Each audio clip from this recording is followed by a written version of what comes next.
What's the hardest part about being an entrepreneur? Besides the mindset crap we got to get through, besides trying to figure out selling, it is really how to stand out, especially online because, and I've been an in-person entrepreneur before, the benefit that they have that we struggle with online is that they can stand out just by really creating that relationship in person, one-to-one. How do we replicate that or get close to it when you're dealing with so many people selling so many things, not just in your space? And this is a problem that a beginner entrepreneur faces, and even someone who's been there for years, because the space just gets more crowded.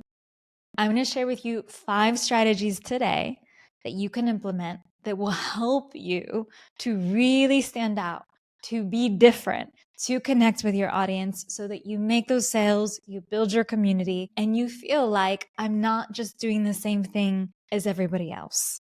Because if you've been feeling like it is so challenging for me to get anyone to listen, to hear me, to follow through, it's because it is. And to give the biggest example where most people are selling is Instagram. Back in 2018, which is where a lot of the strategies you're using come from, and I know because I was doing them too, there were 1 million Instagram accounts. Today, this is now recording end of 2024. There are 2.4 million.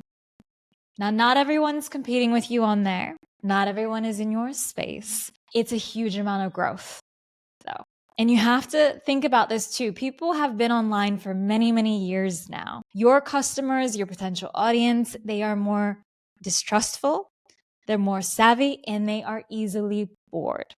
These are things that people didn't have to deal with before. Before they would get someone to come in and sit in and do a 90-minute webinar and listen to every word and also see the fake amount of people that were in there in the corner. 300 people are watching, wow, but then it's always 300 the whole time through. Anyway, the idea of me saying this is people don't fall for that stuff anymore. They don't have the patience. So we want to show you how can you operate in this world so you're not just doing the same overshared message that the next person is, so that you are more. Now, last thing before we go into the strategies that I'm going to mention, it's something you've probably been feeling and I was feeling too, and it's something that is very taboo to say, and many people will not tell you this, but I'm going to say it here.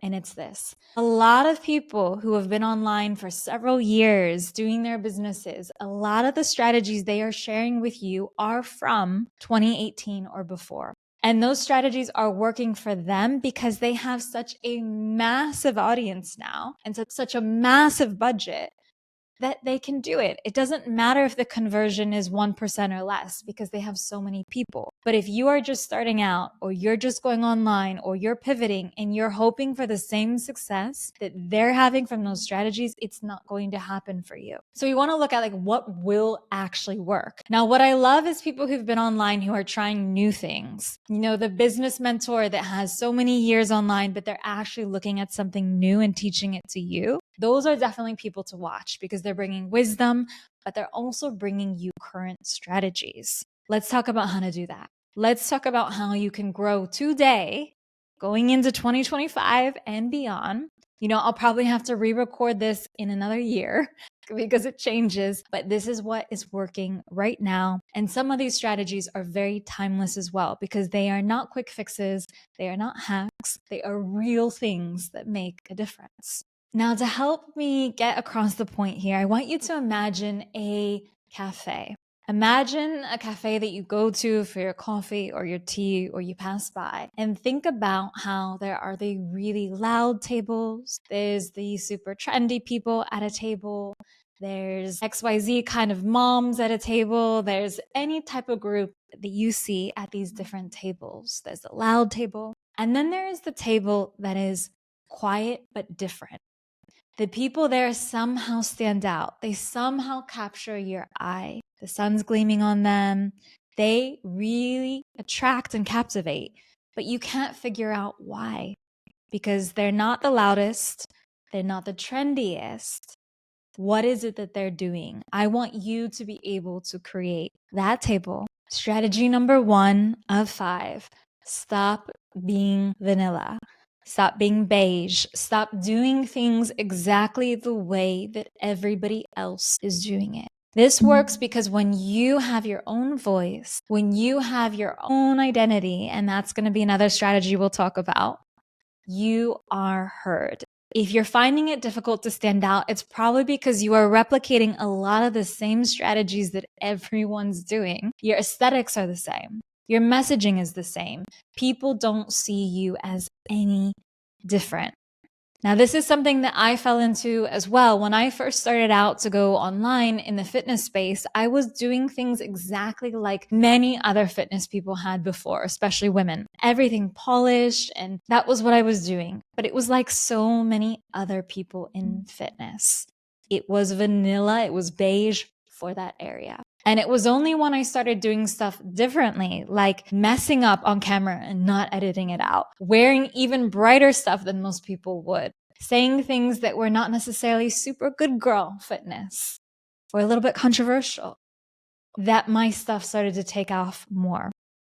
So you really want to look at, what are you doing that's beige? You don't need to be the loudest. You don't need to be the most controversial. But I think if you really look at it, if you're listening this far, if you're watching this far, you know that you are playing it safe. I want to give you a little story to really put this in perspective too. About 8 or 9 years into my fitness journey, I was pretty confident in what I was doing.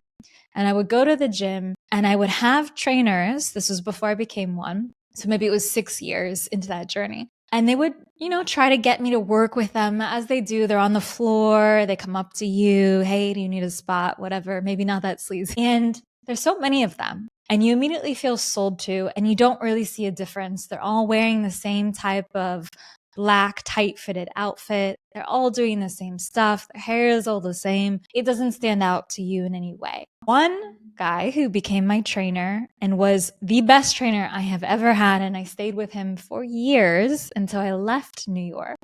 He might be listening even, was a man who I probably wouldn't normally have thought to work with, but he was really good at what he did. So he wore what he wore. Sometimes it was shiny, sometimes it was flashy. He was a shorter guy. So I think he was, only a few inches taller than me. Very muscular though. And he wore his hair shaved a bit with a bit of an Egyptian ponytail coming down. He walked around confident, offering advice, never pushing his services. And I really liked that. He was so different from everyone else, not just with the way he looked, but his whole demeanor. He was there to help, but he didn't need you to be his client. There was not the desperate energy coming through. And so I ended up asking him, how can I have a session with you?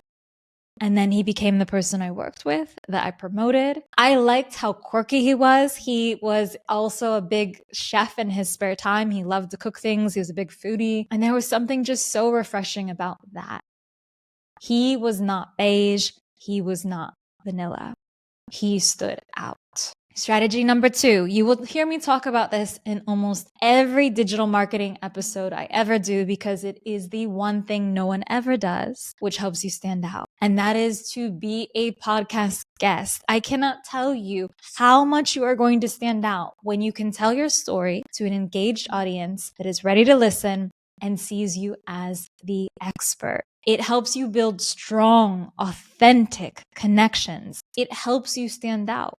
It is the way that you can be different. Now, if you're not sure about how to do this, or even if it makes sense for you, I have an entire free training, you can see it in the show notes, on how to be a powerful podcast guest and how to get clients from it. The videos are shorter than 15 minutes. There's 3 of them, and there are actions to help you do it every step of the way. Watch that next. Strategy number 3. This is related to strategy number 1. When I said, do not be beige, do not be vanilla. And that is to take a different perspective on what you do, a different message. It can be controversial, or it can just be different. When you do this, your bold opinion is going to grab attention. It is going to spark conversation and engagement. If you're posting stuff and no one's commenting but the same people, this is a big reason why you are not creating conversations and difference that stands out from anything else that people see and hear. Now, I know it's scary because you might lose followers. You might get trolls. It might be very hard to do. but this is going to help you stand out a lot. I had a client who was a marketing coach, and I want to give this as an example so you can just see how different things are. Most marketing coaches and people who are doing online business, they will talk about how do you get more money? How do you have the lifestyle you want? It's the same message you've seen over and over again. Let me get you your 6 to 8 to 9 to 20 figures. The same conversation. This person had done the same thing for years. When we started working together, and this was to change their story, this was to get them more into the podcasting world, to really get into their niche, they started talking about the underlying less sexy topics, which were imposter syndrome, not feeling good enough, self-doubt. They really centered their expertise around these, not just the, random post or reel on it. They really centered on it. And it went so against what most people in their space were doing, because most people want to talk about the transformation, the other side, the amazing life you can have. But what about all the blocks stopping you from getting there? When the person did this and they shared their own story was when they started to grow, when they saw a difference, when people started buying. So it is about not necessarily having something that makes people blush when you say it or makes people feel like, oh, I can't stand what this person is saying. It doesn't need to be that controversial, but it just needs to be different than what everyone else in your space is saying. Do not recycle messages. Really think about, what do I believe that is different here? As another example, one of the big things when I started pivoting into more business and digital marketing, it was, how can you grow without social media? I believe it has a place. I believe it's great for conversations. I believe some people do fabulous on it, and I know them. But I also know there's a lot of people out there, maybe yourself included, that don't want to be influencers, that do not want to share in their stories, that don't want to be online all the time. And so for me to say, hey, you can grow in 2024, 2025 without being glued to your feed was very attractive.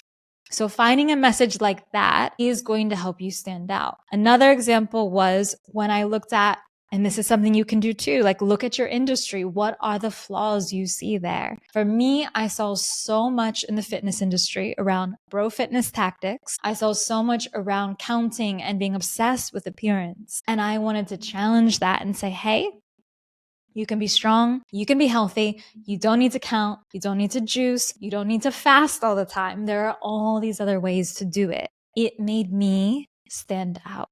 Yes, some people went away, but it made me stand out. In fact, one of the things I talk about, this is called the corner strategy. It's where you are in the corner of the room. The room is your industry. If it's wellness, it's wellness. You are in the corner saying something different that makes people pay attention. If you want more insights on how to do this in that podcast guest training, even if you don't want to be a podcast guest, the first 2 videos are about really standing out and strategy and how to do that. And this is in there. Again, watch it next. You'll see. Strategy number 4, build a community, not a following. So when you want to actually grow your business now, it's about engagement and it's not about the numbers. It's not about how many people view your reels or even download your podcast. It is about who is genuinely coming back and who is part of your community. Because you can see people that have millions of followers and they don't have a community. And you can tell. One of the really easy ways is the moment that they post an ad, there's no engagement, there's no support. How can you build a community? One is you need really interactive content that has storytelling to it. You are not just teaching, you are not doing pain point marketing. So 2 of the big things that people do that stop them from building a community and just growing a following is, 1, they don't storytell. There's no understanding of who they are, what their values are, where they come from. It's not there. And number 2 is they use pain point marketing all the time. Imagine if you go somewhere and someone is constantly telling you at the dinner table about how you don't measure up, all the things you can't do right, all the things that you are missing out on. How much do you want to go back and see that person?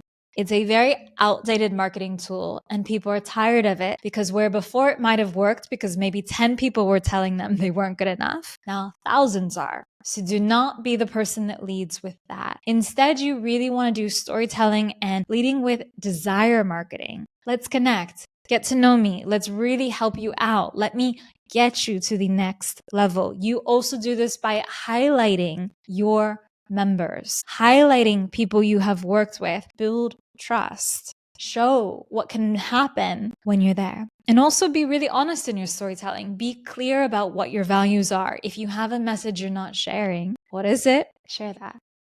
A great example is in the previous episode, I had a guest on called Sabina, and she is an amazing example of what happens when you get true and real to who you are. You say what you want and you have a great story. So you should listen to that episode next because it's great. But she talks about how she had been online since, I believe, 2014. On Instagram. She took a year break, but she'd been on since then. And she had 200,000 followers, I believe, at the start of this year or end of last.